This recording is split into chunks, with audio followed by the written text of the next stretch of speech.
Good evening, Americans, and welcome to the Ed Show tonight from New York. Breaking news out of Phoenix, Arizona, where the president was about to speak about jobs this afternoon. The president and Arizona Governor Jan Brewer, well, they got into it on the tarmac. This picture was taken of the exchange. The president was apparently unhappy with something the governor wrote in her book.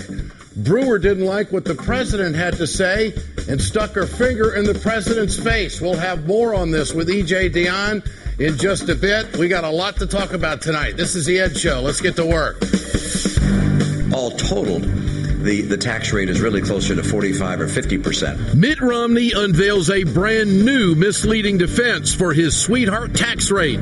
Robert Reich is here to set the record straight. Newt Gingrich is stepping on Mitt Romney's back to climb the polls. I think you have to live in a world of Swiss bank accounts and Cayman Island accounts to have some fantasy this far from reality. Sam Stein is here with the latest from the campaign trail. Nancy Pelosi has a grim prediction for a Gingrich presidency. It isn't going to happen. Why are you so sure? There's something I know. She lives in a San Francisco environment of very strange fantasies. If she knows something, I have a simple challenge. Spit it out. Former Congressman Alan Grayson is here with the latest. And big developments in Wisconsin today. Scott Walker is raising loads of cash to fight the recall, but that money could mean trouble for the governor. State Senator Lena Taylor is here to explain. Good to have you with us tonight, folks. Thanks for watching. President Obama knows what kind of fight he's in for this year. He was in Iowa today at a manufacturing plant, just what he talked about in the speech last night. The president told the crowd, we can't go back to failed policies of the past. After everything that's happened, there are people in Washington who seem to have collective amnesia. They seem to have forgotten how we got into this mess. They want to go back to the very same policies that got us into it. The same policies that have stacked the deck against middle-class Americans for years. This was the same message the president had at the State of the Union last night. The American people approve of the message. A CBS News poll found that 91% of the people watching the speech, they are in favor of the proposals the president laid out last night. Think about that. 91%.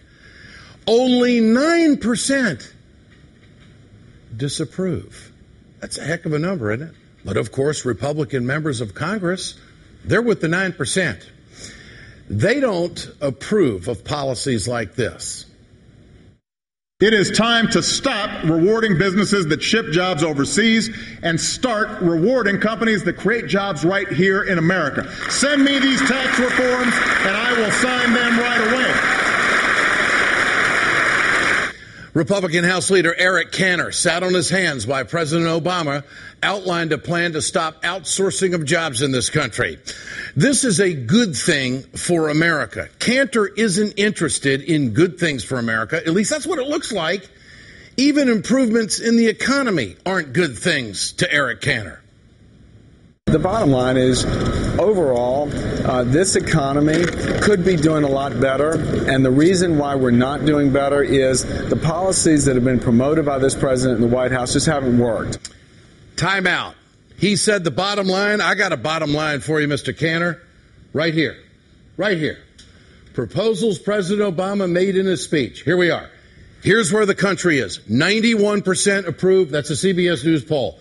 Disapproved 9%. Is that a good bottom line or a bad bottom line? I don't know. I'm just asking because I was in the House chamber last night and I was absolutely amazed at the behavior of some of the members.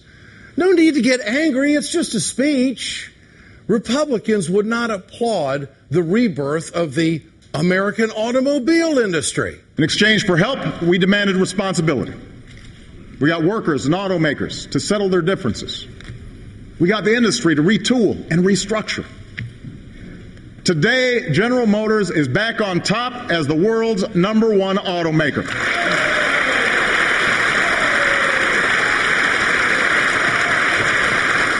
Did he say #1? You mean we're #1 at something? The United States of America. We're not 3. We're not 2.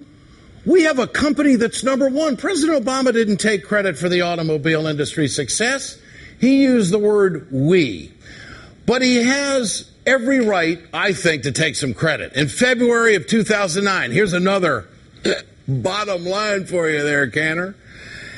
In February 2009, 72% of the American public said that the United States should not give Chrysler and General Motors a loan. Most of the people were against it. But the president, well, he knew he had to do the right thing for American jobs. I guess you could say that he showed true leadership. The loan saved more than 1 million jobs and prevented a loss of nearly $97 billion in personal income in America. Let's consume that now. 72% of the people. This is another good thing for America. But Republicans can't applaud because that might help the president. They don't want to do that. It's the same thing with good news about jobs. In the last 22 months, businesses have created more than 3 million jobs.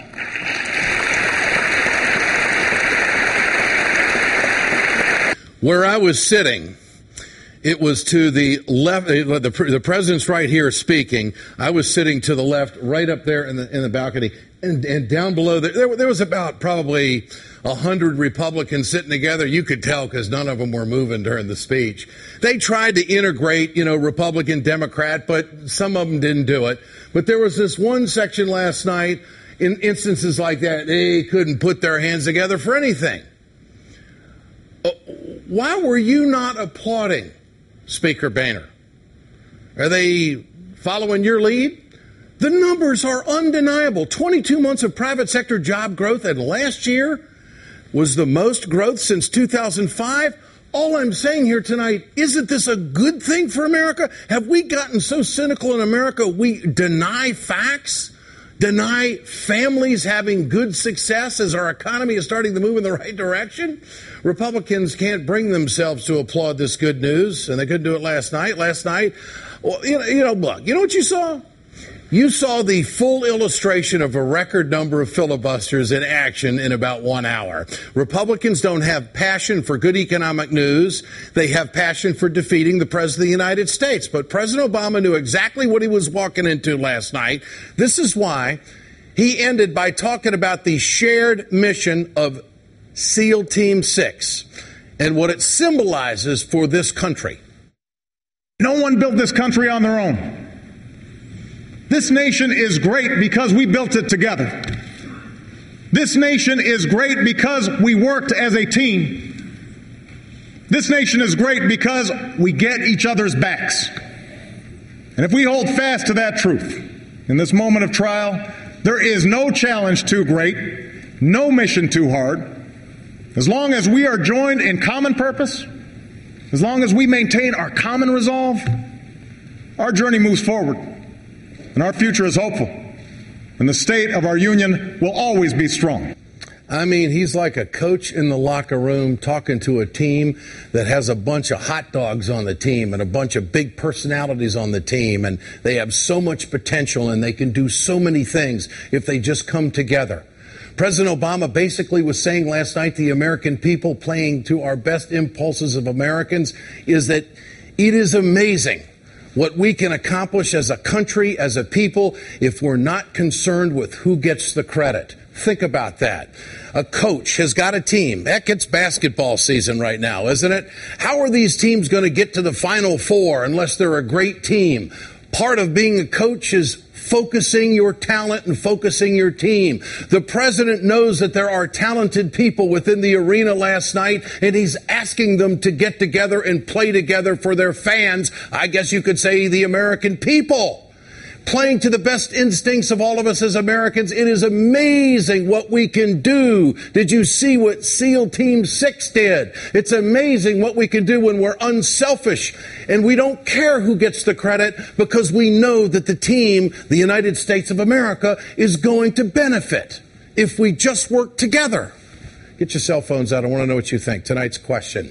What do Republicans care more about? Creating middle-class jobs or defeating the president? Text A for creating jobs. Text B for defeating the president to 622-639.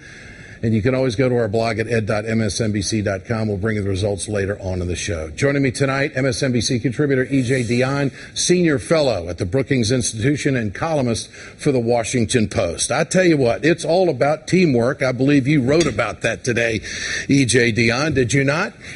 Yeah, no, I thought it was really striking the way at the beginning and the end of this speech he used the bin Laden attack and the killing of bin Laden to talk about community. And, you know, those words, common purpose, common resolve. And I really think this is a big argument in the country between people who think that the only thing that defines us is individualism and our love of individualism. And I think the other side that also values individualism and individual freedom, but says we don't work well when we don't have a sense of community and we don't work together. So anybody who likes elections that are about big things, I think, is going to like this election. In a new NBC News Wall Street Journal poll, EJ, the number of Americans who think the country is on the right track is up 8 points from last month, 13 points since October. President Obama's approval rating right now has never been this good in the last 6 months.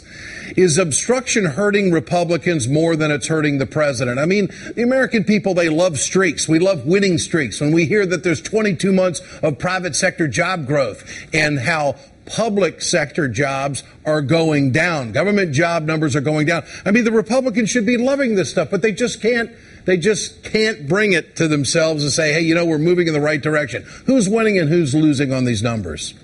Well, I think the president is gaining ground for a bunch of different reasons. One, and we talked about this before, he finally went on offense after that mess during the summer over the debt ceiling. And I think people like their presidents to look strong and make arguments. It's what made Ronald Reagan popular, and I think it's made President Obama more popular. I think people are starting to feel, and there are a lot of other numbers that suggest people are starting to feel that this recovery may actually be taking hold. So sure, people are still hurting in a lot of places, but they are feeling better about of the long term. And then thirdly, I think you're right. I think the Republicans have really lost ground on this obstruction, and they really, really misplayed the fight over the payroll tax cut at the end of the year. And I think John Boehner knows that. I don't even think he wanted to go down the road he ended up going down for a while, but I think that hurt him too. At the top of the show tonight, moments ago, I showed the audience this picture. I'm sure you saw it. This is Arizona Governor Jan Brewer, visibly, as we can see from this picture, upset with the President of the United States. She wrote about a meeting that the two had in the Oval Office, and the president took exception to it. She delivered a letter to the president when he arrived in Arizona and handed it to him, saying that she wants to meet again. The president said he would meet again, and then this heated exchange took place. The president ended the conversation. But E.J. Dionne, I have never seen anyone, any elected official in the history of this country, unless I'm missing it, treat the President of the United States like this. What is your take on this exchange? And from what you see of this picture, I guess we could say a picture tells 1,000 words. It's a great picture. It's an amazing picture. I mean, I suppose you could say Governor Brewer will sell books and help herself with her base, but I'm not sure how middle-of-the-road voters are going to feel about that picture with the president. I think it also tells us something that President Obama actually said, I didn't like what you wrote about me. He actually stood up for himself. You know, back in the bipartisan days, you wonder if he would have said, well, I didn't like the attack, but it was very well written. No, he stood up for himself, and he got a response. But I'll give Brewer this. She did say after, I know again that he loves this country. Heck, there are a bunch of Republicans who won't even concede that. So he got some concession out of her. I just don't think you treat the President of the United States like this, whether you agree with what he said, did, acted, whatever. She is in a position of leadership, and she ought to know, at least have the brains to understand, that he, too, is in a position of leadership. What a bad moment for a governor and an elected official. That is not good. I think it shows us something that's happened all during President Obama's term, which is, and yeah, our Republican friends will say Democrats and liberals weren't very nice to President